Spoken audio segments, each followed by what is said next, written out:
Hello बच्चों, कैसे हो आप सभी। बच्चों, आज हम सुनेंगे दो मछलियों और एक मेढक की कहानी। एक बार की बात है। एक तालाब में दो मछलियां और एक मेढक साथ रहा करते थे। एक मछली का नाम सतबुद्धि और दूसरी का नाम सहस्त्रबुद्धि था। वही मेढक का नाम एक बुद्धि था।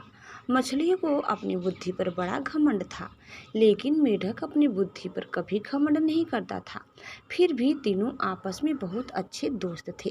तीनों इकट्ठे तालाब में एक साथ घुमा करते थे और हमेशा साथ रहते थे।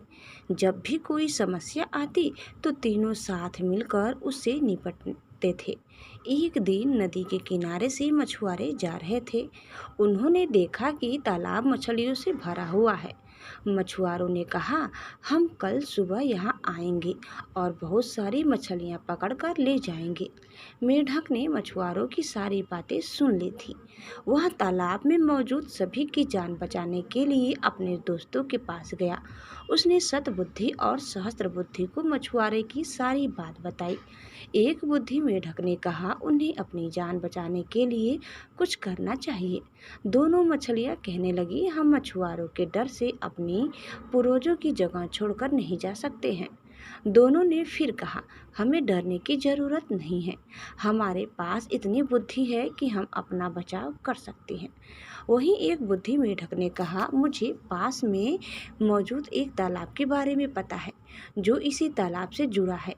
उसने तालाब के अन्य जीवों को भी साथ चलने को कहा, लेकिन कोई भी एक बुद्धि मेढक के साथ जाने को तैयार नहीं था, क्योंकि सभी को सतबुद्धि और सहस्त्र बुद्धि पर भरोसा था कि वो उन सब की जान बचा लेंगी। मेढक ने कहा, तुम सब मेरे साथ चलो, मछुआरे सुबह तक आ जाएंगे। इस पर सहस्त्र बुद्धि ने कहा, उसे तालाब में छिपने की एक जगह पता है।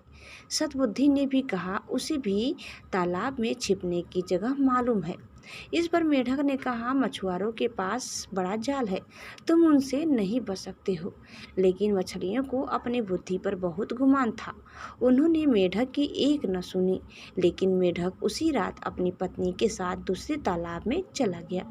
सतबुद्धि और सहस्त्र बुद्धि ने एक बुद्धि का मजाक उड़ाया। अब अगली सुबह मछुआरे अपना जाल लेकर वहां पहुंचे। उन्होंने तालाब में जाल डाला। तालाब के सभी जीव अपनी जान बचाने के लिए भागने लगे, लेकिन मछुआरों के पास बड़ा जाल था, जिस कारण कोई भी बचकर नहीं जा सका। जाल में बहुत सारी मछलियां पकड़ी गईं।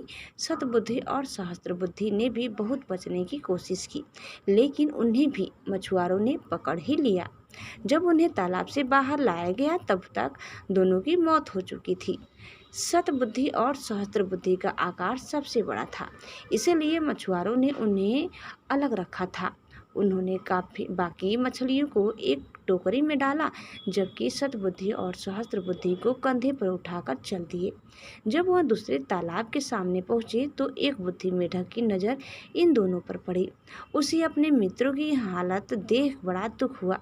उसने अपनी पत्नी से कहा कि काश इन दोनों ने मेरी बात मान ली होती तो आज ये जिंदा होती। बच्चों, कहानी से सीख, कभी भी अपनी बुद्धि पर घमंड नहीं करना चाहिए। एक दिन यही घमंड जानलेवा साबित हो सकता है। बच्चों, उम्मीद करते हैं कि आपको हमारी आज की यह कहानी जरूर पसंद आई होगी। आपको कैसी लगी कमेंट करके जरूर बताइए। धन्यवाद। Bye bye.